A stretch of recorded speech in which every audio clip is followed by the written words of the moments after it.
गोली मान ला पहला डर घर घर डर डर डर जाए, सो डर केहा जित डर डर पाए, तो दिन दूजी नहीं जाए, जो कुछ वर्ते सब तेरी रजाए। किसी को धनवान धनवान कहने से सारी ज़िंदगी हम किसी को धनवान कहते रहें तो हम धनवान नहीं बन जाते हैं।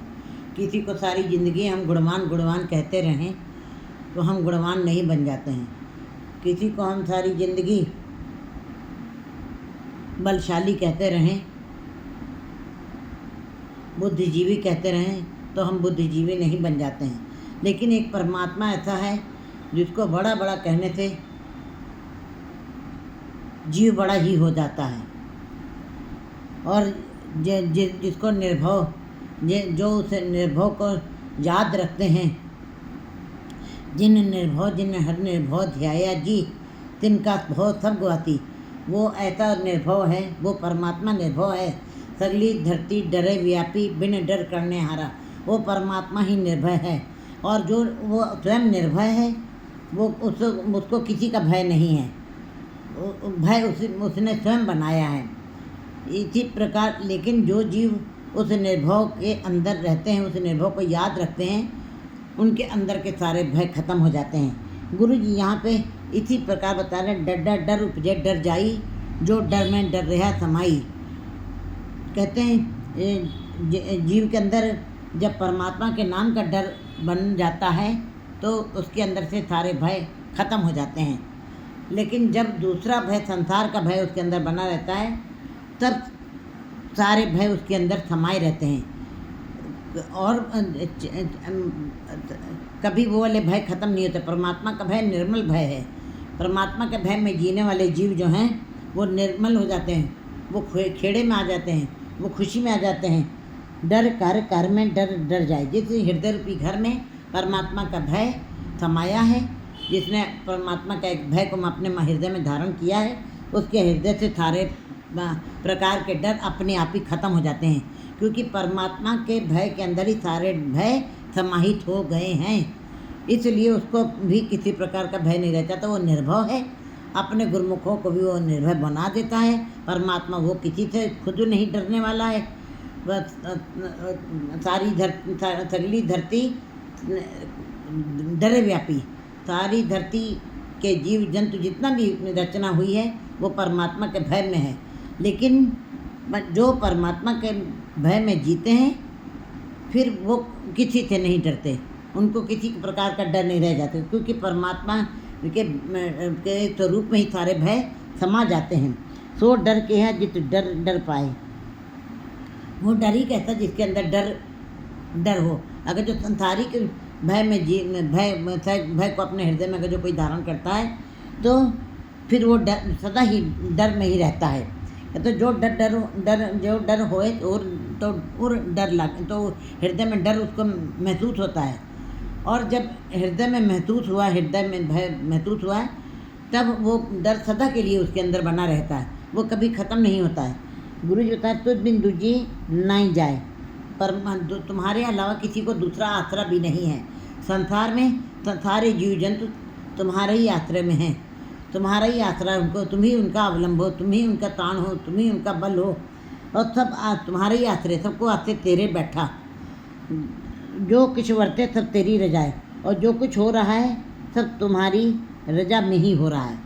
एक बार फरीद जी को लोगों ने कहा, बरसात बहुत हो रही थी, मूसलाधार वर्षा हो रही थी।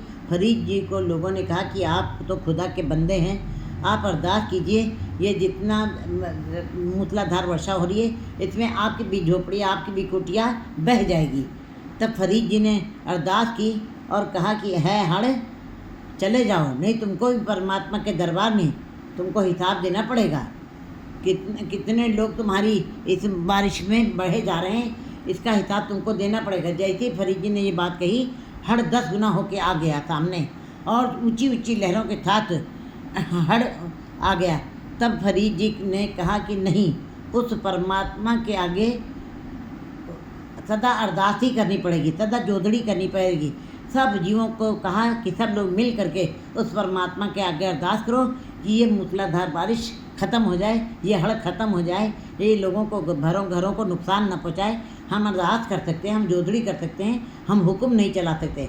जैसे सब जीवों ने अरदास की, फरीद जी ने अरदास की, वो हड़ अपने आप ही चला गया। इसका मतलब जो कुछ हो रहा है उसकी रजा में हो रहा है। तो इसका मतलब फरीद जी भी कहते हैं कि जो हड़ भी जो भी कर रहा, वो कहता है सब कुछ मैं तेरी ही रजा के अंदर कर रहा हूँ, मैं तेरी ही मर्जी से कर रहा हूँ। जिधर रब बन जाओ गौण तथाऊ गो करे। जिधर परमात्मा मुझे घुमाता है, हड़ कह रहा है, मैं उधर ही घूम जाता हूँ, मेरी अपनी मर्जी कुछ नहीं है। इसका मतलब है बिल्कुल जीवों को फरीद जी ने उस बात से, उस श्लोक को उच्चारण करके समझाया कि मनुष्य की अक्ल कुछ काम नहीं करती, इन जनताओं के वक्त में कुछ नहीं है। जो कुछ हो रहा है वो परमात्मा के हुक्म से हो रहा है, रजा में हो रहा है। डरिए जे डर होवे हो रहा। डरना तब हो जब, डर तब होता है जब जीव के अंदर, जब संसारिक भय, दूसरे भय अंदर समाये हों। परमात्मा के भय को छोड़ करके जब संसारिक भय को जीव अपने पल्ले बांध लेता है तो वो संसारिक भय मैला है, डर है, तनाव है, खिंचाव है, रोग है, कष्ट है। तो डरिए जे डर हुए हो।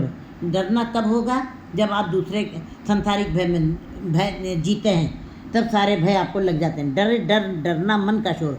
और फिर ये डर जो है, ये मन के अंदर इतना शोर, इतना जीव को व्याकुल कर देता है कि जीव सदा ही भय में बने रहते हैं। क्योंकि परमात्मा के भय अंदर भय, परमात्मा नाम का निर्मल भय उन्होंने नहीं बताया है, इसलिए वो सदा ही उनके मन में वो संसारिक भय का शोर मचा रहता है, व्याकुलता बनी रहती है, सदा ही तनाव बना रहता है, सदा ही बेचैनी रहती है, चाहे जितने भी सुखों का भोग कर रहा हो जीव रहो। ना जीव मरे ना डूबे तरे। गुरु जी वाणी में बता रहे, ना जीव के वश में, ना जीव अपने आप मरता है और ना जीवन जन्म लेता है। सब परमात्मा के हुक्म में अंदर सबको, बाहर हुक्म ना कोई। जोर न जीवन मरण न जोर, जोर न राज माल मंतोर। पर ना जन्म लेना मनुष्य के वश में और न मौत मर के वश में। ना जीव मरे, ना जीव मरता है, ना डूबता है, न तरता है। जिन किछ किया तो कुछ करे। जब परमात्मा के भय को जीव को अपने अंदर धारण कर लेता है तो उस जीव को इस बात की समझ आ जाती है कि जिन किछ किया तो कुछ करे। जो हो रहा है वो परमात्मा कर रहा है, न जी मरते हैं, न मरते हैं, न जीते हैं, न मरते हैं। उनको इस बात की समझ आ जाती है जो जिन किछ किया तो कुछ करे, वही सब कुछ कर रहा है। और भाव ये है कि वो सदा ही तरे रहते हैं, सदा ही मुक्त रहते हैं, वो कभी डूबते ही नहीं हैं, क्योंकि परमात्मा के निर्मल भय में जीते हैं। जिनने निर्मल भाव पाया तो हर गुण गाया। तो वो हरि के गुणों का गान करते हैं जिनके अंदर हृदय में निर्मल भय समा गया है। फिर उनके अंदर से सारे भय खत्म हो जाते हैं, उनको समझ आ जाती है जो कुछ हो रहा है परमात्मा की रजा में हो रहा है। हुक्म में आवे हुक्म में जाए, परमात्मा के हुक्म में ही जीव आ रहे हैं और जा रहे हैं। इस बात की समझ जो परमात्मा के भय में जीते हैं, जिनके मन में डर कार्य डर जाए। जब परमात्मा के भय का भय अंदर किसी के अंदर समा जाता है, तब उनको इस बात की समझ आ जाती है कि उसी के हुक्म के अंदर ही हम आ रहे हैं, उसके हुक्म के अंदर ही जा रहे हैं, आगे पाछे हुक्म कराएँ। और जन्म लेते समय भी उसका हुक्म है, तब हम जन्म ले रहे हैं, और जब मौत के समय भी उसके हुक्म से ही हम जा रहे हैं। इस बात की समझ तब जीव को आती है जब परमात्मा के भय को तो कोई धारण करता है। हंत हेत आता आत्मान तिथ भूख बहुत नहतान। जो जीव संसारिक भय के अंदर जीते हैं, उनके अंदर अहंकार का भाव न रहता है, निर्दयता का भाव न रहता है, दयालुता का भाव कभी नहीं आता उनके अंदर। और तिथ विच भूख, उनके अंदर तृष्णाएँ, आशाएँ, कामनाएँ सदा बनी रहती हैं, और वे कभी भी आशाओं तृष्णाओं से बाहर नहीं निकल पाते हैं। भव खाना पीना आधार। जो परमात्मा के श्रद्धा विश्वास के प्रेम के भय में का भाव अपने अंदर रखते हैं। भय और भाव दोनों जिनके अंदर आ गया है, भाव माने प्रेम, श्रद्धा विश्वास जिनके अंदर आ गया है, पर प्रेम का भोजन जिन्होंने किया परमात्मा के नाम का, पीना खाना पीना आधार तो परमात्मा के नाम का ही हो गया जिनके अंदर। विण खाते मर हुए ख्वार गवार। पौ खाना पीना आधार, विण खाते मर हुए ख्वार।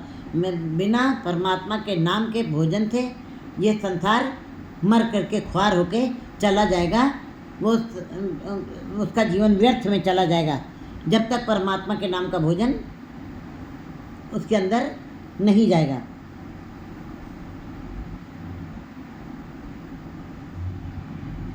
बिन खाते मर होए गवार। बिना परमात्मा के नाम का भोजन किए हुए ये जीव मर करके ख्वार होके चला जाएगा, गवार है, मूर्ख है, अज्ञानी है। जिसका कोई कोई कोई कोई जो गुरु जी इस पदे में बता रहे हैं कि जिसका संसार में कोई भी आसरा नहीं है, जिसका कोई भी अवलंब नहीं है, जिसका कोई भी आसरा देने वाला नहीं है, संसार का कोई भी रिश्ता नाता नहीं साथ देने वाला है, जिसका कोई कोई कोई कोई भी कोई नहीं है, सबको तेरा तू सबना कत होए। तुम उसके आसरा बन जाते हो, तुम उसका अवलंब बन जाते हो, और सारे जीव तुम्हारे हैं, सबको आस्ते तेरी बहता।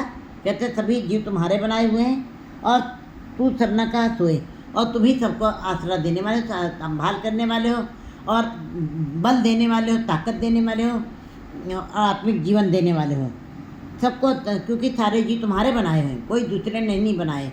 बियो पूछ जो मतलब करे, जो कुछ करे तो आप पे करे। तुमने किसी राय मशवरे से इस संसार की रचना नहीं की है, तुमने स्वयं अपने आप उसकी रचना की, संभाल भी की है। सारे जीव तुम्हारे हैं और सबको तेरा तू सरना को तो, सब जीव तुम्हारे हैं, तो सब जीवों का तुम ही आसरा हो, और तुम ही उनका अवलंब हो, तुम ही उनका सहारा हो। जाके जी जंत तन माल नानक आखण बिखम विचार।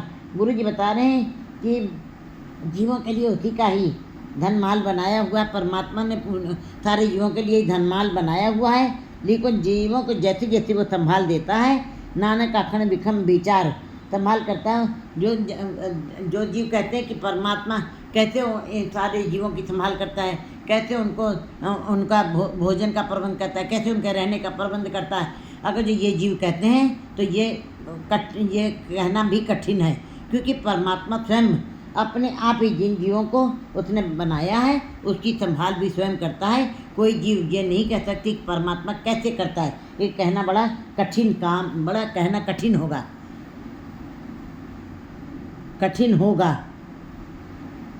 ये विचार करना भी बड़ा कठिन है, विखम है। गुरु जी कहते हैं ऐसा नहीं कहा जा सकता, वो परमात्मा स्वयं ही सब कुछ करने वाला, स्वयं भी संभाल करता है। जैसे जैसे जीव बनाए उसने वैसे वैसे उनकी संभाल की है। अगर जो शेर मांस खाता है तो उसके लिए मांस का प्रबंध किया है, अगर जो गाय घास खाती हैं तो उनके लिए इतने पशु नहीं बनाए जितना घास बना दी है, और मनुष्य के लिए मांसाहारी और शाकाहारी दोनों प्रकार के भोजन का प्रबंध किया है। उसके मनुष्य के लिए अलग सा प्रबंध किया, क्योंकि उत्तम जीव 84 लाख जूनियों में उत्तम है, तो उसके लिए उसके अंदर जैसी मत देता था प्रकार उसके अंदर बुद्धि डाली है, वैसा ही उसके लिए प्रबंध किया है। और मनुष्य को उत्तम बना करके उसके लिए उसका जीवन, उसके जीवन यापन की शैली भी उसी प्रकार की बनाई है। ये कोई नहीं कह सकती कि परमात्मा ने सारे जीवों को बनाया तो वो संभाल कैसे करता है, ये कहना बड़ा ही विखम है, बड़ा कठिन है।